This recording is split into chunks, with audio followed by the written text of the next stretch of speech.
This is a behind the scenes of a commercial property purchase which just settled today. But first, a bit of premise on who the client is. So the client is self-employed. He's a dentist in South Sydney where I live, and he has 4 investment properties and they're all negatively geared, which basically means the rental yield, which is around 3 to 4%, doesn't cover the home loan repayments, which is currently at 5.5 to 5.9%. He currently has 1 commercial property under SMSF, and that's basically his main practice. So he has a SMSF that owns this property, and then the rent gets paid to him in terms of SMS contribution, but more on that on a later stage. And he currently has a prime place of residence where he lives. The market value of this property is about 3.8 million, and he has 50% loan against this property. So this client is a non-TikTok client. Obviously a dentist, very busy, has no time to be on TikTok.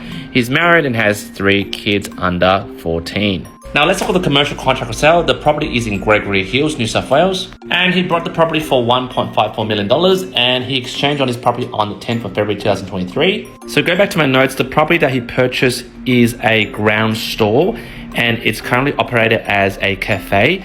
The tenant is paying him 7% yield, and I'll show you the tenancy agreement with the lease. So this is a commercial lease, and if I scroll down, the lease term is for 5 years and it terminates on 20th February 2026, but then it has an option to renew for 2 periods of 5 years. And it's important when you're getting commercial property, you want a lease that is pretty long and it has an option to renew. Because I don't know whether you've seen, there's a lot of commercial properties out there, and it goes, for lease.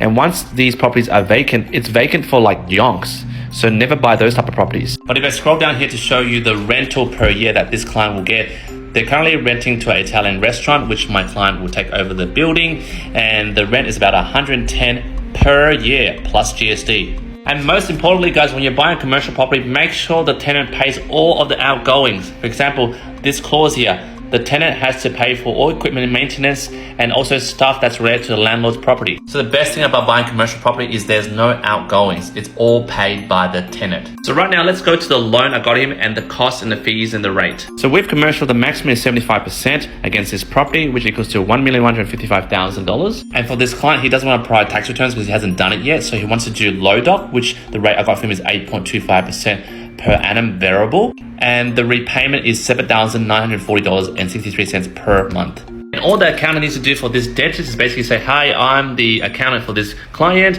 and I propose that the borrower can pay back the loan. Now, in terms of my dentist client's point of view, if he does full doc, he needs to pay 7.79% interest rate, but he has to provide tax returns and probably pay his tax now. But if he does low doc, it's only 8.25%. But if he does low doc, he only needs to provide an accountant letter to get the loan, and he has more time to do his tax returns later, which means he can purchase faster. Now, either way you go with this, for commercial, there's always a risk fee.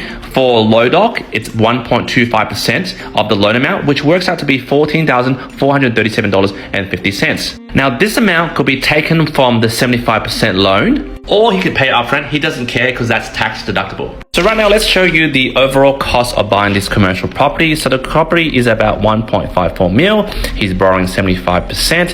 And at 8.25, it's about $7,940 per month, interest only. And the stamp duty on this is $65,000 once-off fee. And also, the valuation is different to residential properties. For commercial properties, you got to pay it upfront to the valuer. And this one costs about $2,500 once off. And then again, there was the risk free, which is 1.25%. Let's round off to $15,000, and that's once off. And then for commercial properties, you actually have to pay for the bank solicitor cost, which costs about $2,000 on top of his $2,000 solicitor fees. Also, don't forget, he put down 25% deposit to make 75% borrowing. So the outgoing that he paid was $385,000.